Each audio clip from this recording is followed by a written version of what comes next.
I don't know if that's part of figuring out who you can trust the first couple weeks, but maybe just what did you see from him in the spring that he earned that sort of Yeah, Starling. He caught our eye in the spring.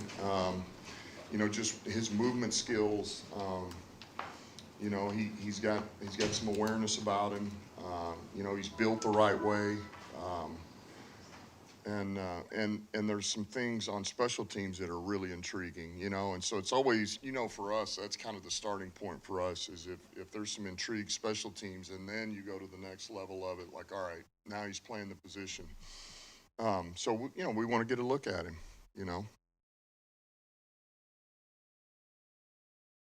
Jackson, it's a really interesting level of competition there for that third running back spot. How do you see that kind of playing itself out this game?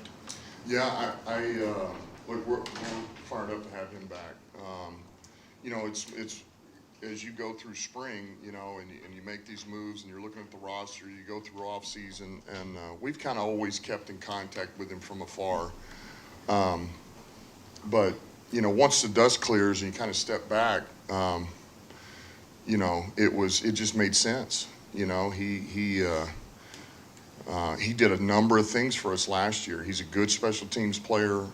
He's a reliable, third back for us, and the run and pass game. I mean, it got to the point where he was doing one or two critical things a game to help us.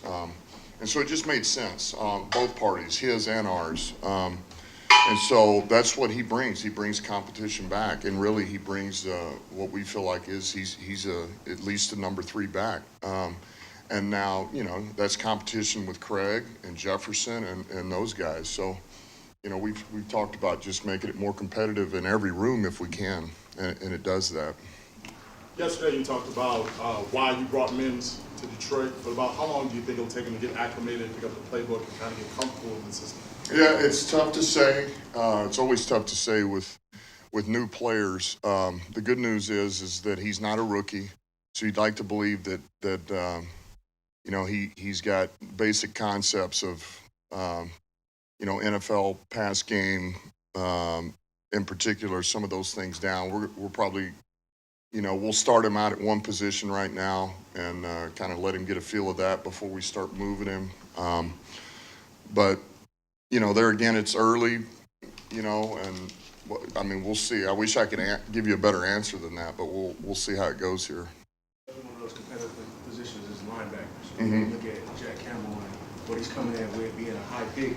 I guess how do you, make sure he's on the right track and not? I mean, he's hard on himself. You said that all along. Mm-hmm. How do you keep him focused and locked in? What's your early impression of him so far?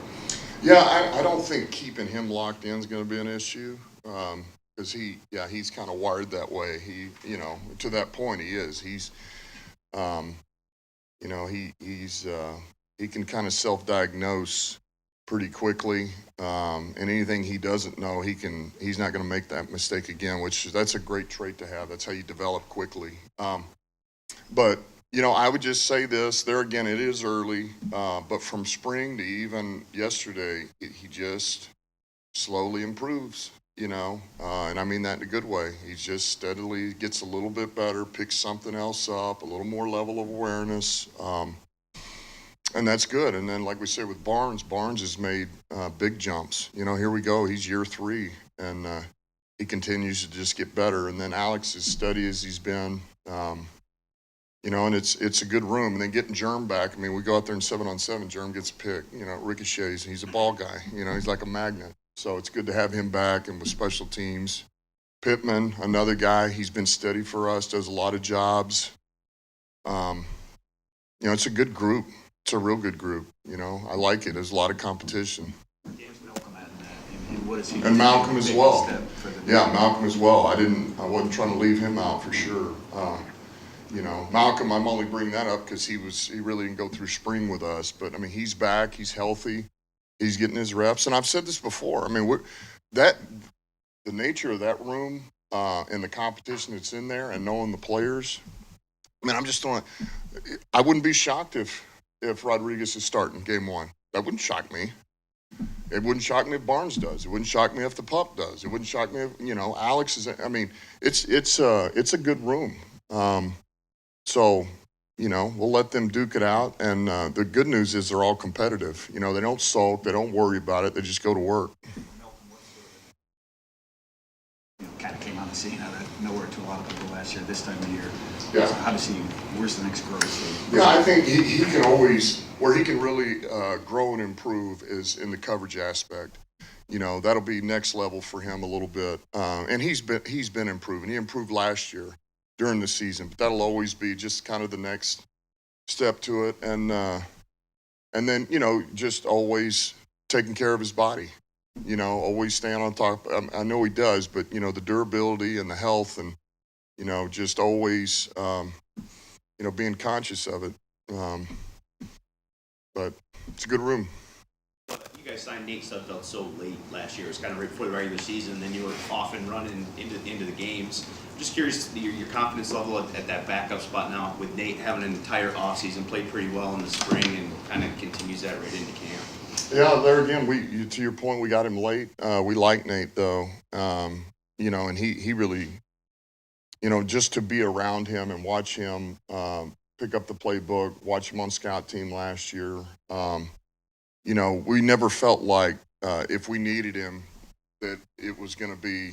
Here's what you want to know, that a guy can go in there and at the very least, man, he's going to get you in the right play. He can function. He's not going to panic. Now, is everything going to be perfect? Well, I don't know. But you just want to know, hey, this ain't going to be too big for him, and he knows the playbook. He'll get us in the right play, and we got to play a certain way. And I do believe that with Nate, And I'm talking about that's the starting point. And now we get him another year here. We're in camp. Let's see where he goes. I thought by the end of spring he was doing some really good things. So we're excited to have him back. Marvin Jones popped up on the NFI list. Just wondering the severity of his situation. We saw him working out on the side. Yeah, he had a little back issue right before he came here. It's nothing major, but we knew we weren't going to start him out at practice, so we just NFI'd him. But he's improving, and we're not in any hurry right now to try to get him back. We've got 3 more and then a day off, and then we'll kind of assess it here as it goes. But we're not worried, about it. More on Malcolm. Didn't play a big special teams role last year. Probably he was initially envisioned, but when he was out there, seemed to pop pretty regularly with those units. If the linebacker competition shakes out differently and he doesn't have as big of a role on defense, how much could he help your special teams unit? Ton. He's a good special teams player. He's, he can be really good. He's shooting on the coverage units. He's really a, heat-seeking missile. He's got that about him.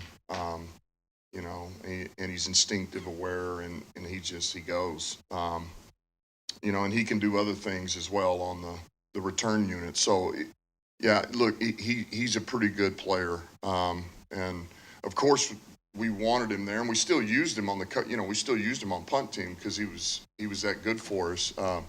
But he was playing so much, you just got to be careful that you don't, wear him down. But yeah, it would certainly help us. Coach, yesterday, everything was about the hype of this team and everything. We talked to Jared Goff, and he says you was the greatest at keeping guys on one level, even kill. Do you rely on your playing days a lot, or how are you able to connect with the guys on the level that you've been, whether you guys are 3-13 or 9-8, or whatever it is, any situation, how are you able to connect with guys? Well, I don't know about connecting, but when you've been under Bill Parcells and Sean Payton, and you come in the locker room and there's mouse traps, there's literally 2,000 of them hanging from the ceiling. I don't know who does it or who was doing it for them, but and there's cheese all over the floor. Somebody's got to pick up the real cheese, So, you just, you got to keep it. Not that I've done that yet, but you got to keep it light and just let's be realistic. Look, I said this just like yesterday. We have significant goals, man, and we have high standards, and we're going to be better. But we got to be smart, and I just don't ever want the focus to be away from the work and earning everything we've gotten, because that's what we built this off of starting in 2021. Mousetrap thing, did Bill or Sean or somebody do that once upon a time? Well, Sean did it, and then Bill did it, and then Sean obviously took a portion of that too. And it's so needless to say, you stayed pretty focused. It was good. Did that mean you guys were rats, or watch out for the traps, or? What was Oh it? yeah. Don't take the cheese. Don't take the cheese. Yeah. How did the up-downs go yesterday? Listen, it's over. It's over. Paid my dues. All right. I bought into our defense. I'm glad it's over. That was the fastest whistle we've had in 3 years. And I feel like every year it goes faster. AG pushes the tempo on that this year. It was rolling, man. Oh, my God. It was good. Yeah, we're hoping there again. Hopefully by the end of this week, we'll get him back in. You missed the HBO cameras? Do I miss it? Yeah. No, we're good. This is good. There's a lot in this room too right now, so we're good. Thanks, guys. Thank you, dude. Thank you.